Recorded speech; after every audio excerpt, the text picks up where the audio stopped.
Muy bien, queridos estudiantes, bienvenidos de nuevo. Este es el video correspondiente a la semana 2 y en este video vamos a ocuparnos un poquito más de la historia de la historia de la inteligencia, perdón. Entonces vamos a hablar un poquito más acerca de este constructo, cómo se ha dado esta evolución que ha tenido esta forma de manejarlo, de considerarlo y sobre todo lo relacionado, lo relativo a cómo diferentes autores han hablado acerca de lo que ellos consideran que es la inteligencia, que a final de cuentas es esta riqueza que podemos tener, que podemos clarificar con respecto a este constructo en particular. Ahora bien, eh, tenemos un poquito de algunas precisiones, algunas consideraciones, como se los comentaba en el primer video. eh, la inteligencia fue el primer constructo que se utilizó para poder, bueno, no fue el primer constructo que se utilizó, fue el primer constructo que fue de interés para los psicólogos de esos tiempos. Recordemos que según la historia de la psicología es una vertiente que se da, es una rama de la filosofía. Posteriormente, con todas estas situaciones que se dieron, hubo un autor, un personaje en particular que se ocupó de tratar de hacer de la psicología una ciencia, porque simplemente era una rama de la filosofía. Entonces, este señor lo que hace en Alemania es poder tener esta posibilidad de clarificar o de experimentar con estos constructos que le dieron a la psicología un poquito más de sustento, ¿sale? Entonces, ¿qué es lo que sucede? Cuando este autor genera este primer laboratorio en Leipzig, Alemania, lo que sucede es que se queda la psicología como relegada al ámbito alemán solamente. Uno de sus discípulos, que es Eduard Tischner dice, es que no nos podemos quedar solamente con esto aquí en Alemania, tenemos que llevarlo a otro lugar, que lo conozcan, que lo enriquezcan, y entonces él lo que hace es llevarlo a Estados Unidos, y en Estados Unidos se globaliza.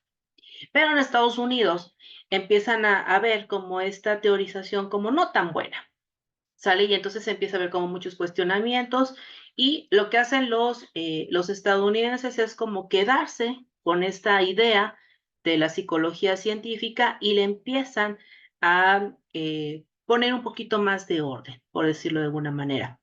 A partir de ahí surge el famoso APA, que es esta Asociación Americana de Psicología, donde se da como esta parte de reglamentación de cómo se debe de hacer psicología, cómo se debe de investigar psicología, cómo se debe de redactar la psicología e incluso cómo se deben de evaluar estos constructos psicológicos. Y a partir de ahí tenemos una perspectiva un poquito más clara con respecto a ello. Y como les decía, a partir de estas claridades que se empiezan a generar, pues el primer constructo que da como esta primera investigación como más estructurada, pues fue este constructo de la inteligencia.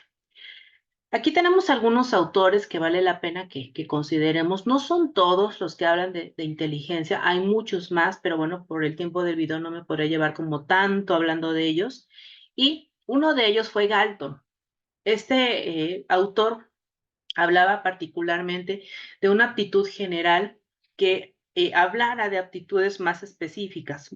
Es decir, este autor también empieza a clarificar un poquito más este concepto de una medición general de la inteligencia. Y obviamente aquí también hablaba este autor de que la inteligencia tenía un factor hereditario muy importante.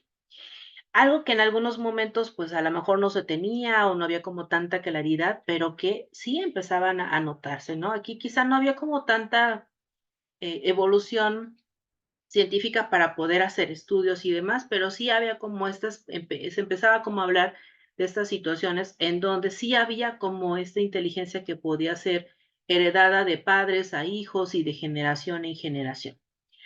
Posteriormente tenemos a otro autor importante que es Spearman, y bueno, Spearman también da una definición general de lo que es la inteligencia, haciendo referencia que es a esta capacidad de hacer inferencias y relaciones y a partir de ellos poder deducir ciertas situaciones.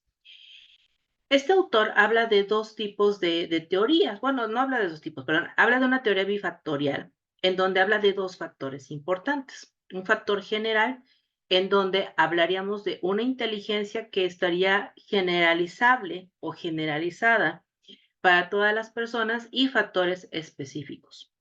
¿Sale? En este sentido, habría como algunas características más particulares que darían un enfoque más amplio a la inteligencia.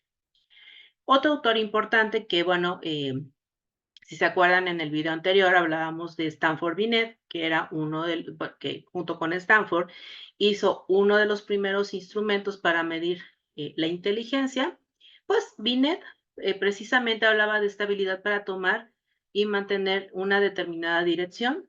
Y obviamente hablábamos incluso de un comportamiento inteligente, cómo desmenuzabas todo este tipo de situaciones y cómo se evidenciaban.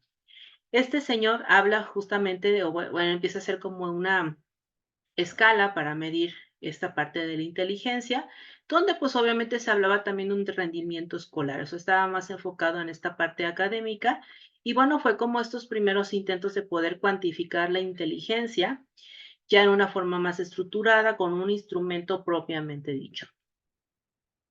Posteriormente tenemos a Terman. Terman también es uno de los estudiosos y que, bueno, se abocó mucho como a esta parte de evaluación del ámbito de la inteligencia. Y bueno, pues él hablaba de que la inteligencia para él era una capacidad para formar conceptos y para entender sus significados. Si se dan cuenta, con más o menos palabras, tienen características muy particulares, muy generales con respecto a lo que era la inteligencia. Él le da una actualización, por decirlo así, a esta escala de Stanford-Binet, esta primera escala que se empleó para medir todo lo relacionado con la inteligencia. Y bueno, algo más que él añade como a los instrumentos, pues son factores que tendrían que medir como condiciones más particulares que ellos consideraban como parte de la inteligencia. Y ahí están como los 5 factores que tomaban en consideración. Más adelante tenemos otro autor que se llama Turing. Este autor en particular, bueno, tiene una historia importante, interesante con respecto al conductismo, entonces tiene una visión como muy particular con respecto a la inteligencia. Y obviamente, pues viene esta parte del conexionismo, donde la inteligencia quizás se visualiza un poquito más con temas de aprendizaje, cómo lo aprendes y cómo incluso puedes tener un comportamiento inteligente con respecto a ciertas situaciones.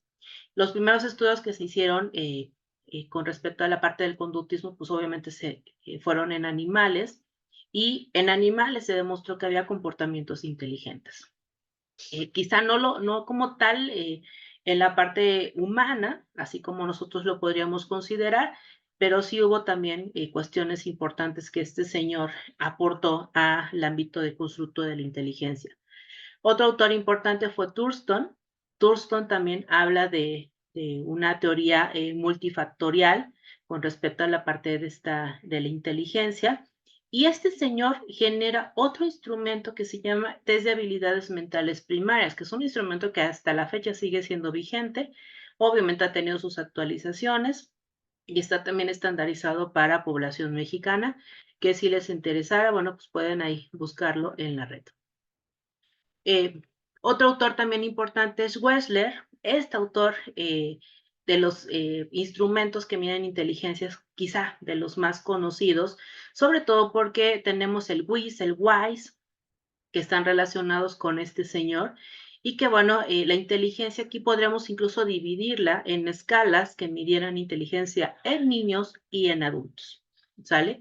Este autor también es muy importante con relación a esto. Estos instrumentos también están vigentes en la actualidad y son de los instrumentos más utilizados para medir inteligencia. Son instrumentos complejos porque hay muchas actividades que tienen que hacerse, o sea, no nada más es como las clásicas pruebas psicológicas donde nada más tengo papel y lápiz, sino hay cosas que sí tienes que hacer como tal en el momento de hacer esta evaluación de inteligencia. Y bueno, pues obviamente tiene sus particularidades y pues obviamente también es bastante interesante cómo lo visualizaron en estos momentos.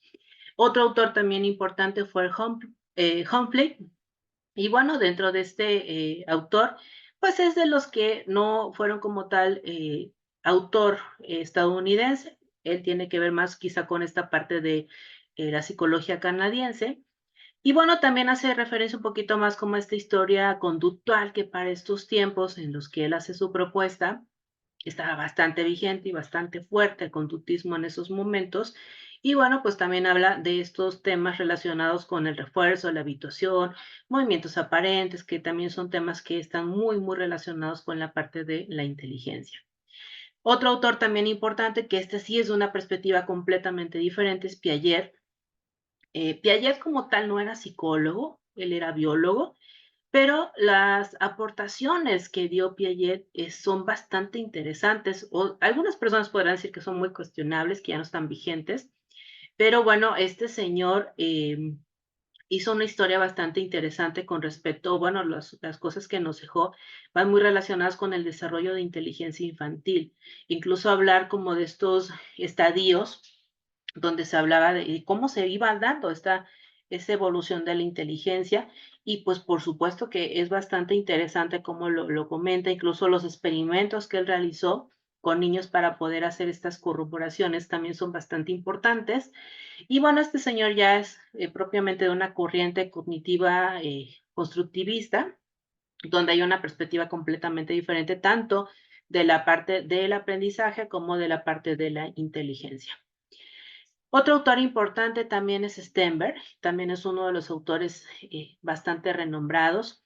Incluso este señor empieza a dar como una perspectiva un poquito diferente con respecto a la inteligencia. Sí respeta como esta parte del factor G, que muchos autores no se atrevieron como a quitarla. O sea, sí consideraban que había un factor general con respecto a la inteligencia, pero que había como algunas otras cosas más. Y este señor con esta teoría triádica que empieza a dar, también empieza a meterse con temas relacionados con la parte afectiva, que era algo que no se consideraba en la inteligencia. Y este señor también como que le abre un poquito a la puerta a otro señor que ha sido muy cuestionado durante mucho tiempo, que es Howard Gardner. ¿Por qué ha sido muy cuestionado? Porque este señor se atreve a hacer una teoría de las inteligencias múltiples, donde dice, no hay una sola inteligencia, hay muchas, y tenemos que considerar que no todos vamos a ser buenos para solamente matemáticas o solamente español o solamente una cosa, sino podemos tener más capacidades, podemos tener más habilidades y que obviamente esto permita visualizar a la inteligencia desde una perspectiva más amplia y no tan reduccionista. Y bueno, esto también es bastante importante. Obviamente hay más autores que están en esta transición que les comenté en esta línea del tiempo. Hay algunos autores que también más recientemente han hablado un poco más acerca de la inteligencia, pero bueno, nos podemos quedar hasta ahorita con estos señores que ahorita les comenté. Y aquí la reflexión que queda es no ser quizá tan reducidos en cuanto a esta visualización que tenemos de este constructo, como ver más allá de lo que hay sobre todo, porque esto también nos da una perspectiva más amplia, más clara con relación a este constructo y ver que hay muchas otras situaciones que quizá no hemos considerado y que quizá en el momento de estar frente a un aula con estudiantes, quizá podemos notar que estudiantes no son tan buenos para las matemáticas, pero son maravillosos para los deportes. Y no por eso quiere decir que el estudiante sea malo en la escuela, sino simplemente tiene una habilidad diferente. Bueno, espero que les haya sido de gran importancia este video. Estaremos al pendiente. Cualquier comentario, ya saben que pueden dejarlo en el buzón. Un gusto volver a estar con ustedes.